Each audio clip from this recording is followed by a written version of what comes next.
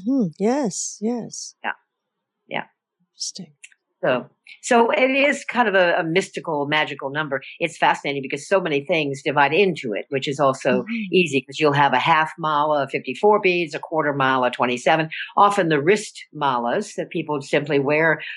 Frankly, it was a popular thing a few years back to wear a wrist mala. Right. Nobody knew they were wearing a spiritual, Yes. you know.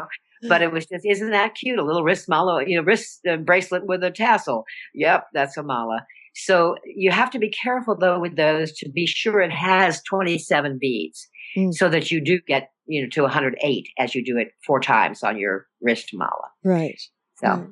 Very interesting. Yes, because that's very interesting that it is 108. When I work within the healing arts of body work, that magical number is 9. Like if you rotate a joint or a part of the body, you rotate it 9 times before you turn the opposite way. Right. And it is a magical number. 108 adds to 9. Correct. So that's right, in numerology. So yes, it's there are so many connections with all these. It's great, isn't it? Yeah. It's like, whoa, that makes sense. That that relates to something I know from something else. That's right. That's good. It's so wonderful. So this is what you brought us through right now is the mantra to Ganesh. That's correct. That's correct. Now, mind you, we do 108 repetitions twice a day for 40 days. To really install that mantra into our system.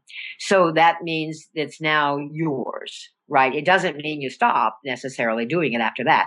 But if you wanted to do a classical practice of mantra to Ganesha or to any of the energies that you want to invoke, the way to install it in your system is to do 40 days. There again, another mystical number. 40 days and 40 nights. Because you're saying twice a day, right? The Jewish people, 40 years in the wilderness, Jesus, 40 nights in the desert. 40 just occurs over and over in many, many systems. So it is fascinating that way. And of course, it's 40 consecutive days. That means if you miss a day, what do? You start again. Because it has to be in a row. It's not, catch as catch can. It's 40 days, twice a day. And is there specific times of the day, Bhavani? Well, it's recommended that you do 1 repetition of the mala or the 108 in the morning and 1 in the evening. But that can be at your own schedule. Do you know what I mean? I'll usually do mantra as soon as I wake up. And then you've done the morning practice. And then you just do it before you go to bed at night. So, I often will joke in terms of meditation, the yogis will say, well, 4:00 in the morning is the best time for meditation. But my feeling is it's 4:00 somewhere. I like that. Even if it's not in my time zone. There you are. The key is you have to make it work in your day. But the joy of mantra, frankly, you can do it anywhere. If you take your mala, it's hard to do the hand in the car, but if you have your mala, so you can really keep organized, you could even do it on your way to work. Do you see what I mean? Yes. Because you don't have to close your eyes. You just, can do your mantra. It's nice if you do it at home, if you have a home altar where you have pictures of people you love and a candle maybe and flowers, whatever you have. That's a very wonderful thing to do, to set aside a little bit of time in the morning and in the evening to be with yourself in that wonderful reverential way. But if you are busy one day, hey, do it on the way to work. There you are. So, but you don't want to miss your practice. And what if, like, for example, you said when we're driving, what if I'm driving and I reach my destination and I haven't done my 108? You just sit there until you finish. That's So you can't break it up as you cannot break up the 40 days. That's correct. Okay. That's correct. It needs to be one flow. That 108 needs to be one flow. That's correct. Yeah, it's a good question. It's like, okay, I'm running in to get groceries now. I'm coming back up to finish my mantra. That's right. That's right. Oh my. Okay, 40 days and 40 nights, basically. That's right. That's right. Yeah. Wow.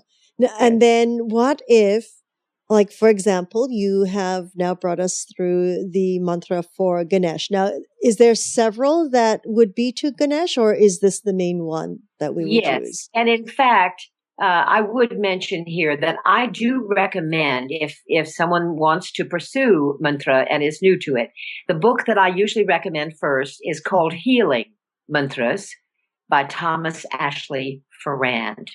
He was a mantra master, very beautiful gentleman. He has passed away, but has, many, many, many books. And the first one in the series, there's healing mantras. And then, of course, there are Shakti mantras, the feminine mantras, and chakra mantras, if you want to work with the chakra system. But there are several mantras to Ganesh. This is one of the most basic that most people use. It can also be made more powerful.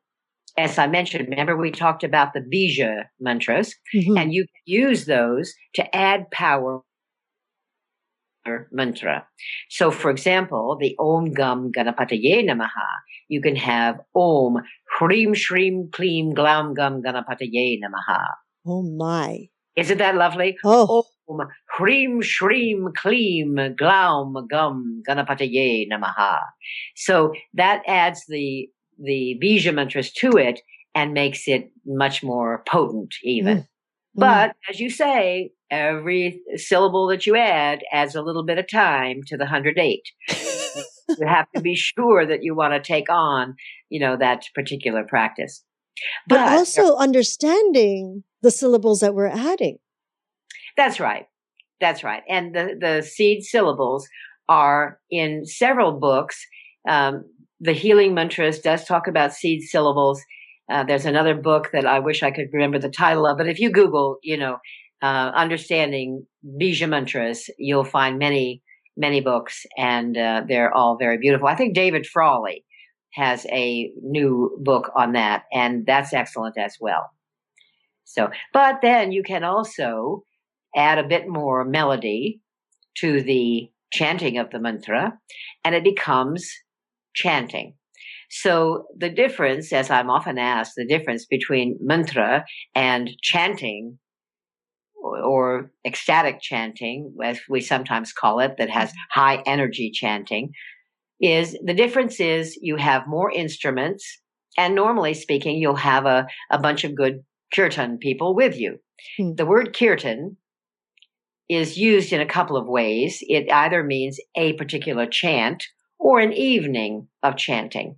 So if you do this chant or you do a chant to Ganesha, you might do the one Ganesha Sharanam, Sharanam Ganesha. And that simply means I take refuge in Ganesh. So it's done using the harmonium. And if you'd like, we can do a little bit of that here as well. That would be lovely. That would be lovely. Very good. So the words Ganesha. So let's all say Ganesha. Sharanam. Sharanam. And as I mentioned, I take refuge in Ganesh. So very simple words. Now this chant, we'll only do it a few times for the sake of time, but ordinarily a chant can go on for as long as 20 minutes, which is an opportunity to entrain the mind. These kinds of chants, in India, there are these chants which are called dhuns, D-H-U-N-S, dhuns, and they also have bhajans. And the bhajans are songs, like our songs. So it has a verse and a chorus and a lot of words, a lot of words. So those are best done by someone who really knows the words, because as a simple chanter, it's hard to catch all those words or read them quickly. But the dhuns, very simple. And the reason that they're very simple is because the point is to entrain the mind. They are basically a meditation technique, because you'll find if you do chanting,